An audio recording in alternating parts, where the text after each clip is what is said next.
Hi there. I think we'll begin because we just have the hour. I just wanted to thank everyone for joining the webinar today. My name is Barbara Johnson, and I work here at the European Lung Foundation in patient engagement and involvement. The aim of this webinar today is to really give participants the tools to submit an abstract to the ERS Congress. So it's very much meant to be an introduction to preparing, writing and submitting an abstract. We're aiming to do the webinar in an hour because we understand people need to get going at the end of the day. So we'll try to be as strict about that as we can. By way of introductions, we also have Emma Thompson here from ELF. Hello. And we have Nicola Cassidy from the Irish Lung Fibrosis Association, or ILFA for short. Nicola is a volunteer with ILFA, and she works full-time as a medical scientist in a Dublin teaching hospital.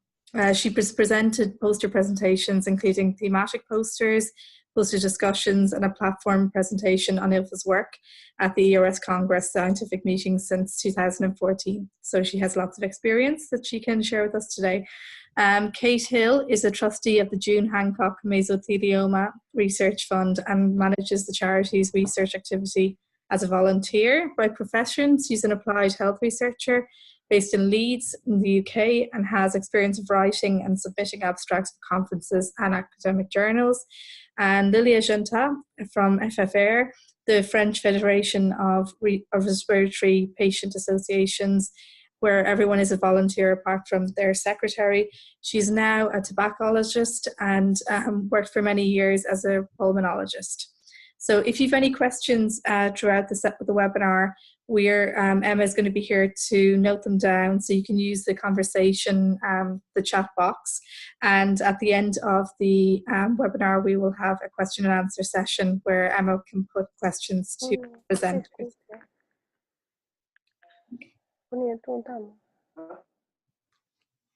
Okay, so we've organised this webinar today as a response to requests from patient organisations at our Patient Organisation Day at Congress.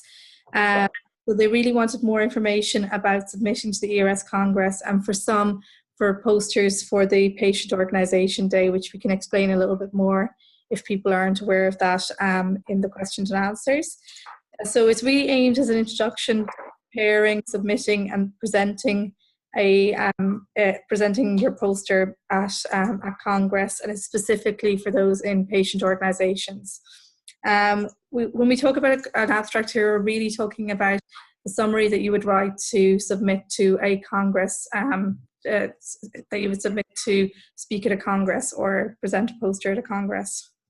As many of you will know, the ERS Congress is the largest respiratory congress in the world, and there is a mixture of oral poster presentations and thematic posters. Okay, so Nicola will now describe getting your ideas together for your submission. Hello everyone. Thank you very much to the European Lung Foundation for inviting me to share my perspectives with you. So I'm going to start off and highlight really why it's important to submit your abstracts to the ERS Congress. And really, there has never been a better time for patient organisations to get involved in the ERS scientific meeting, because patient-focused research really is increasing and is becoming more important than ever before.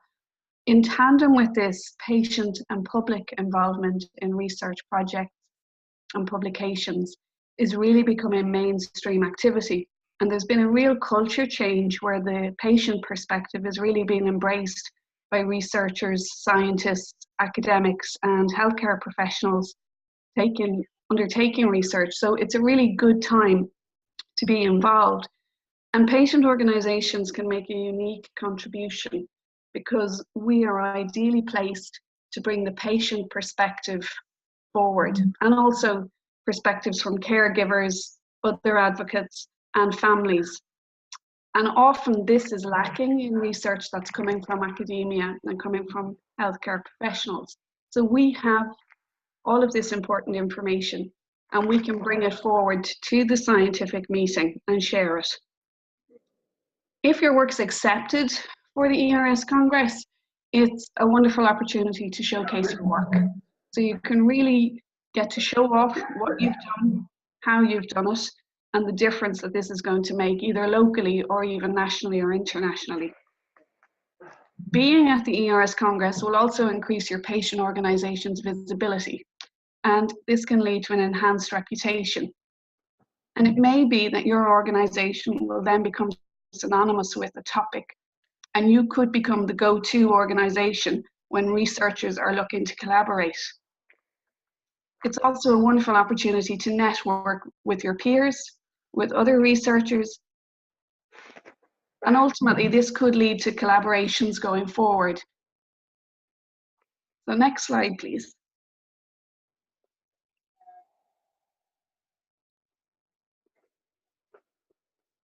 All right, so when it comes to generating ideas, the first step is to choose a topic that interests you. One way to do this is to look at what problems and challenges are faced by your patient group. If you can identify worthy problems in your field, perhaps you could focus your research question or your research project to tackle some of these difficulties. If you feel that the issues are too large, maybe they could be broken down and they would be more manageable. And this is something that you could focus on. It's also a good idea to look at what other patient organizations are working on. You could do this through a literature search where you're looking at other patient organizations and what abstracts they've put together, how they've put it together, and how their abstracts are structured. In addition, you could look at previous ERS Congress abstracts and see, again, what's happening, how are people tackling the problems, and this might give you ideas for a project that you could bring forward. It's important to look at what differentiates your work from others. Perhaps you've undertaken a novel approach. You might have something innovative. Perhaps you've looked at an app or new technologies that can impact on your patients. But all of this work is valuable, and it's a really good opportunity to let others know about it and perhaps make a difference in the research field. So, next slide, please.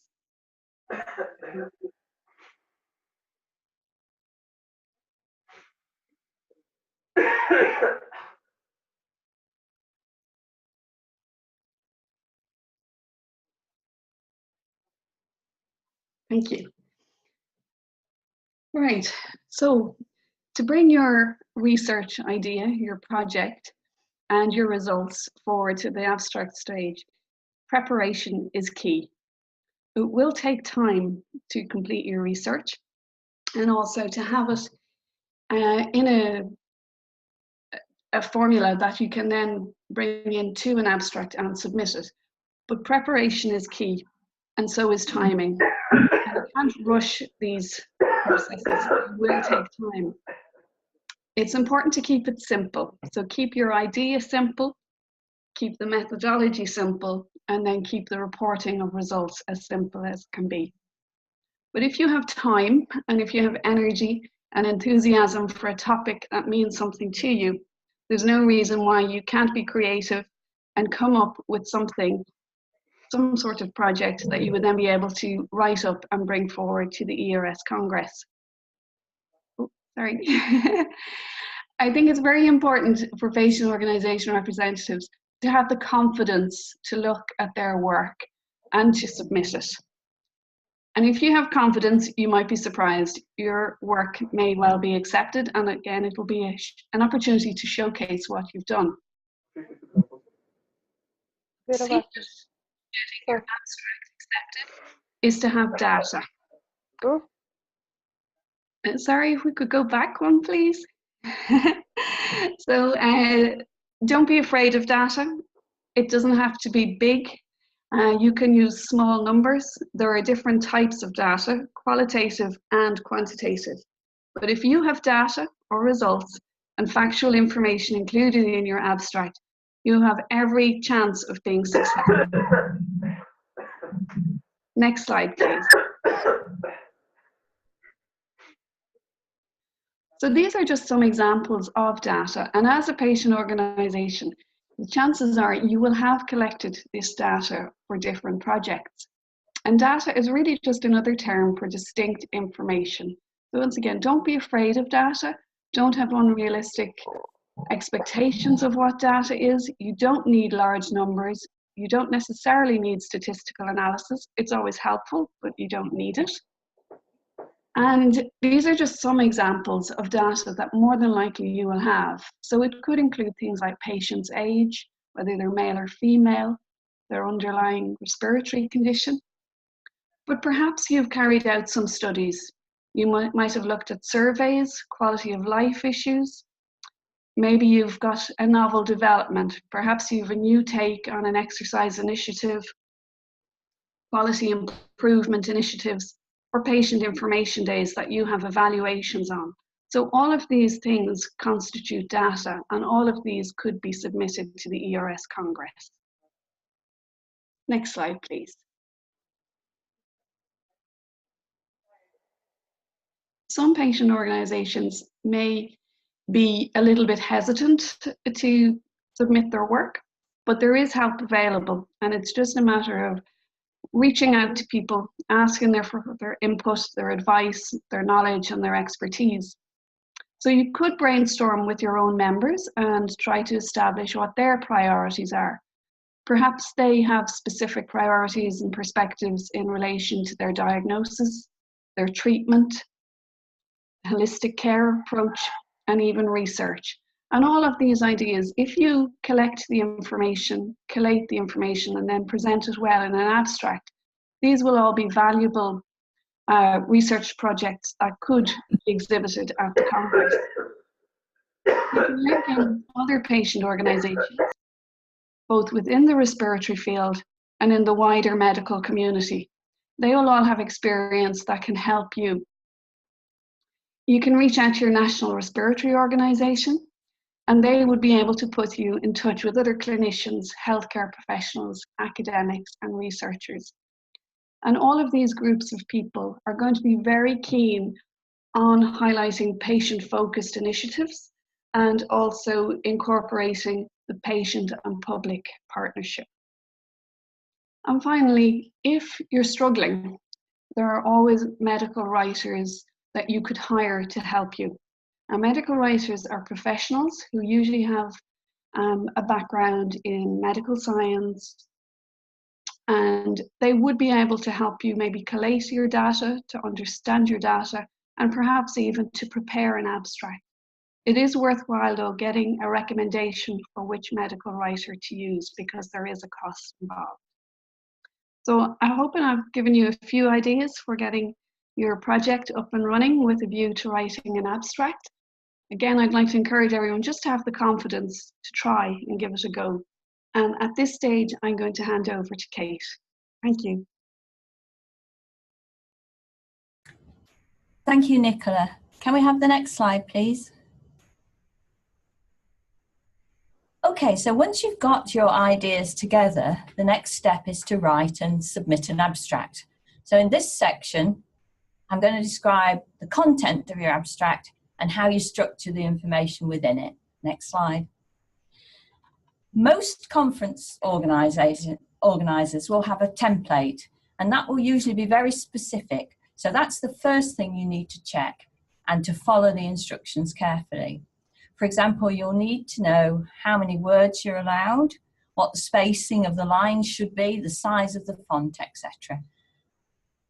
After submission, your abstract will be reviewed by a selection panel, and the panel members will have been allocated a whole host of abstracts from which they have to choose those that they will invite to present at the conference.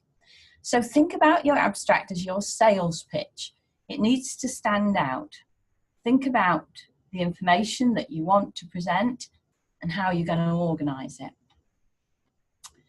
Firstly, you need to create a descriptive title. It needs to give the reader a good idea of what your research is about. Secondly, you need to choose some key words, and choose those carefully, as they may be used to categorise your research and allocate it to a scientific session. You want to make sure that you and your presentation end up in the right place. Examples of what keywords should describe are things like the condition under study, for example, asthma, COPD, or lung cancer are examples of keywords. The intervention that was used, if it's applicable. So, for example, if it was a drug in a trial, it may not always be that you have an intervention. A survey, for example, may ask about an intervention, but it may not actually describe it. You'll also need to think about the design and methods in your keywords. Is it a randomised trial, an observational study, a survey, and so on? And have you used a qualitative or a quantitative approach? You can also include the outcome measures that you've used in your keywords. So, for example, if you've measured quality of life, or length of survival, or satisfaction with care. One important tip is to agree authorship before submission, because you need to know who's going to lead the writing and who will act as the corresponding author. If your abstract's accepted, this is the person who will be expected to attend the conference to present the work, although you can transfer that role between you depending on availability and ability to travel. Next slide, please. The content of your proposal will be the most critical aspect.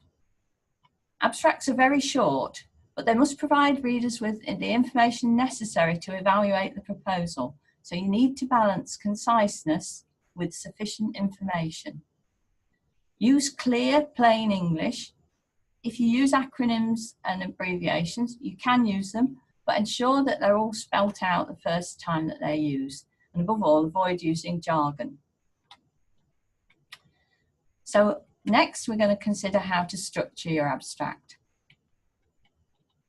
Abstract guidelines will usually specify whether or not you can use subheadings, but your first paragraph will be your introduction. Sometimes it's called the background or rationale for the proposal. Set the scene by outlining your topic and what is already known in the field of research, and try to show where your research fits in with regard to current knowledge and explain why it was needed. You can mention key papers or research programs or relevant patient organisations, but be concise. An abstract introduction cannot detail all the research on a topic. You'll also need to state the aims of your research and your research question. This could be the final sentence in your introduction section, unless there's a separate section for aims and objectives, in which case it would go in there. Next slide, please. The methods describe what you did. In an abstract, you outline briefly how you conducted your research or project.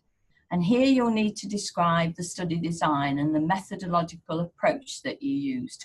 For example, was it a survey or an observational study or an RCT? What sort of analytical methods did you use? Were they qualitative or quantitative?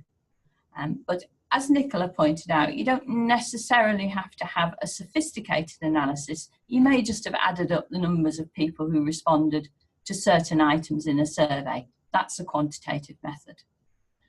Or you may have analysed free text comments that they made in the survey. That would be a qualitative approach. It can also be helpful in the methods section to describe your target population. For example, we conducted a survey of carers for patients with lung cancer.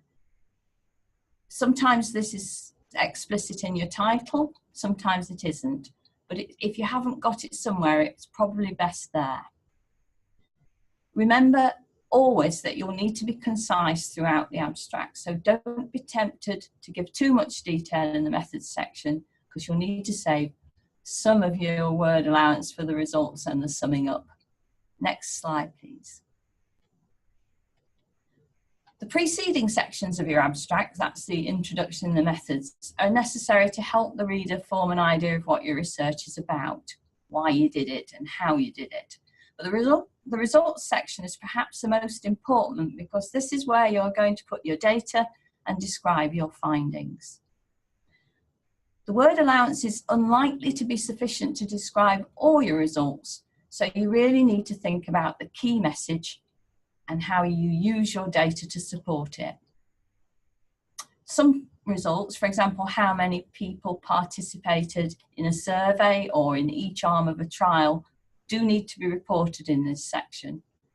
But for your other findings, you need to focus on the key points that support your overall message.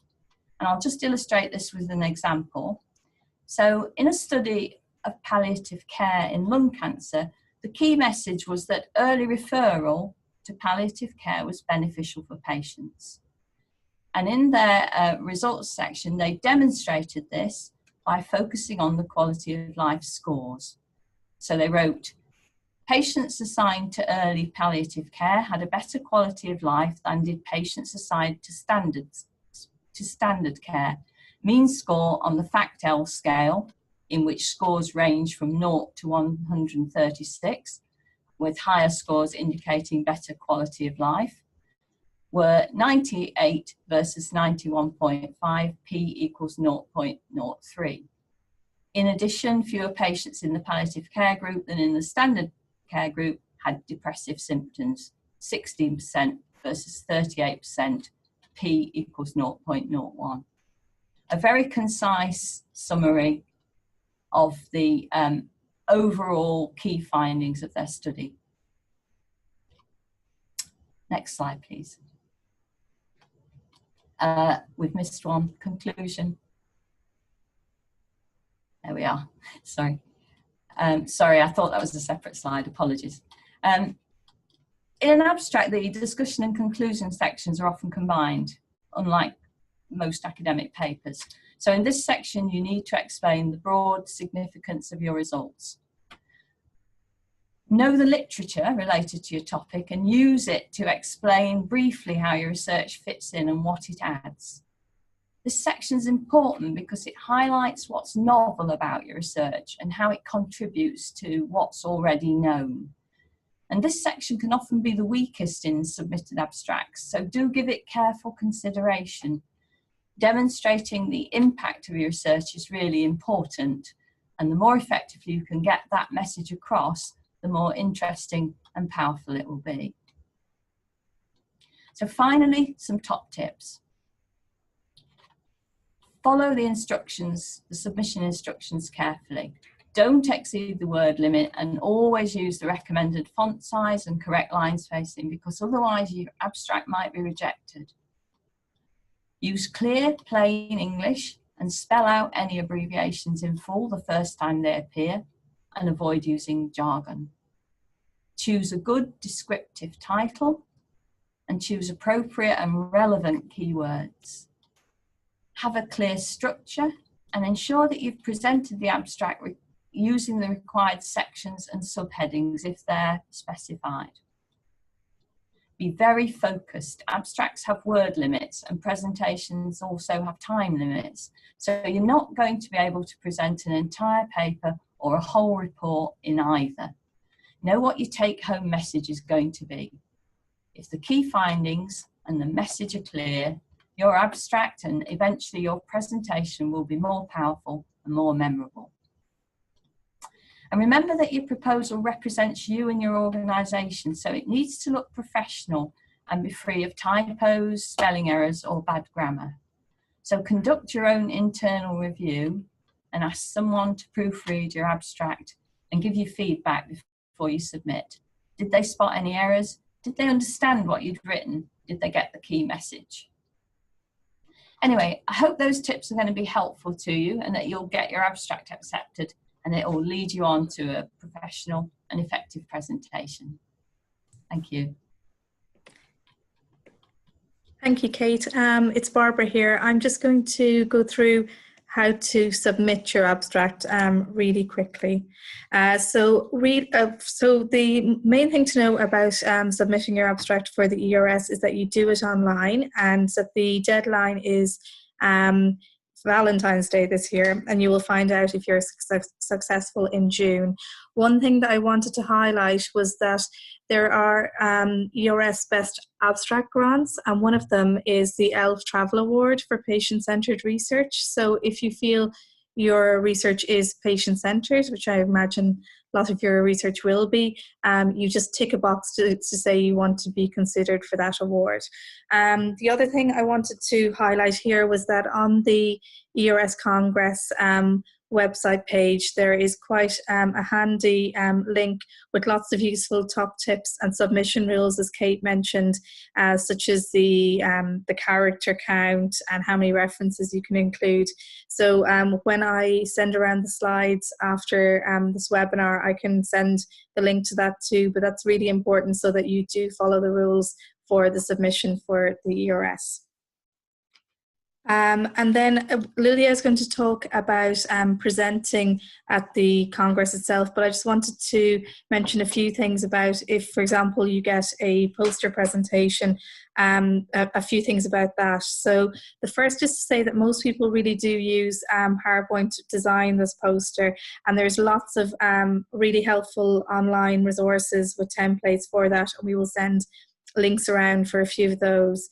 The other thing, when we were discussing this webinar before today, we really thought it's important for people to recognize that this is a visual medium and that you really need to get your key messages across, what you want your take-home messages to be, and that it's that it's clear and easy to follow.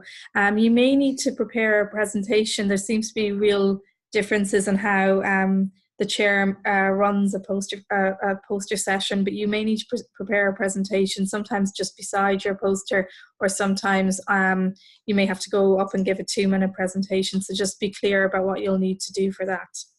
I am going to pass you over to Liliya now, who will discuss presenting your research. Hello everybody, hello from France. Could I ask you, did you present already your abstracts anywhere? Could you answer? I ask the participants. I see that we have 20 participants. Could you say me?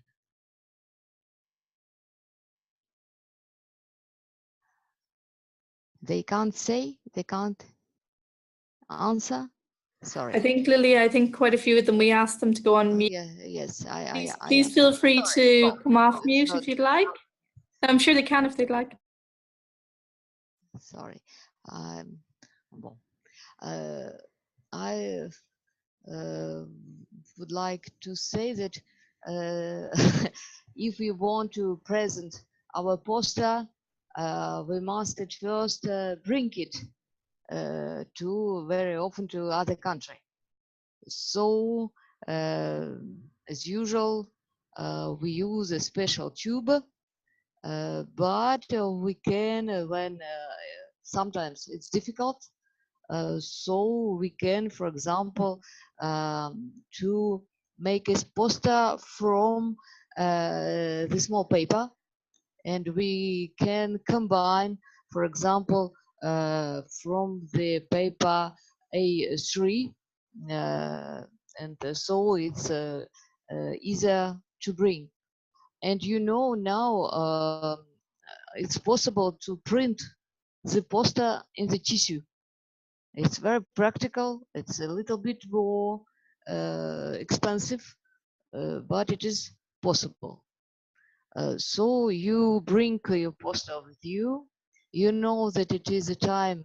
You know the time when you must put this poster, and also you know the time when you must present it.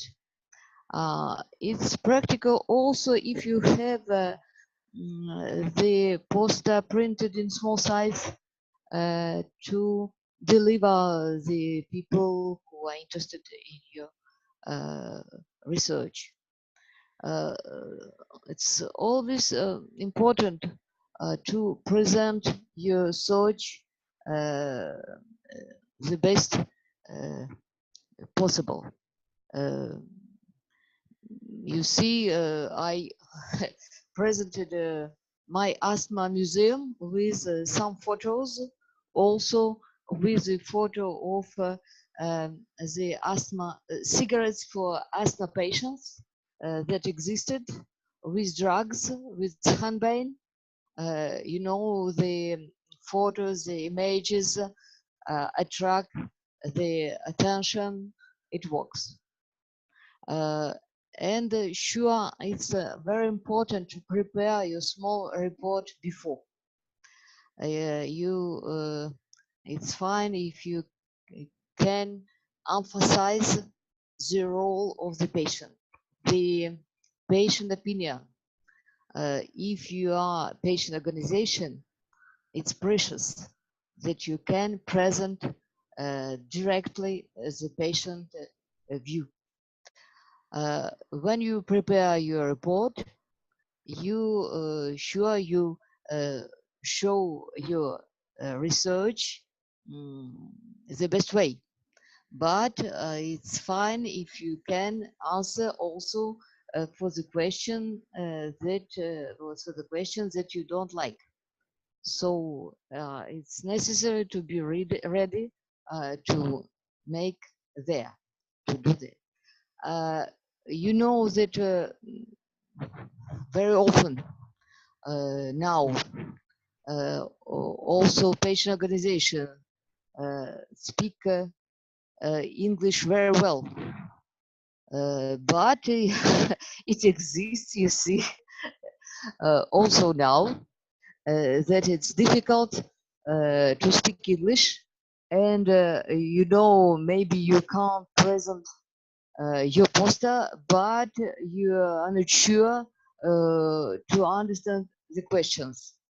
You know, you can always ask the help of colleagues of ALF, and that way you will find the answer always. I'm very glad to present our opinion. Thank you very much. Thank you, Liliya. I'm just going to see if anyone has any questions, and we can, if anyone has any, they can just share them. Emma's here ready and waiting to take your questions. So if you have any, please let us know, and we'll give you a moment to ask any that you have. So yeah, so I will let you ask any questions you would like to. In the meantime, I guess I would ask all of the presenters if there's anything in particular that they feel you need for poster presentations that you need to prepare that maybe hasn't been mentioned so far. Is there anything else that they would like to say? Hello. Hello, Liam. Hi, I know it's a very obvious question probably, and I could probably Google it, but what is a thematic poster? Okay, so the poster presentations are kind of your normal poster where you go at 11 o'clock and you stand there for an hour and people come around. But the thematic posters are ones where they keep putting up for the full day. At lunchtime, then they have a session so people can see them throughout the day, and they come back at lunchtime and you give a little talk on your poster. Obviously, most poster sessions are around a theme, but they're very much around a specific theme, and there might be, it depends how the chair has them, but they can sometimes like have a kind of a little discussion forum, or they can each have to give a 2 to 5 minute presentation about it.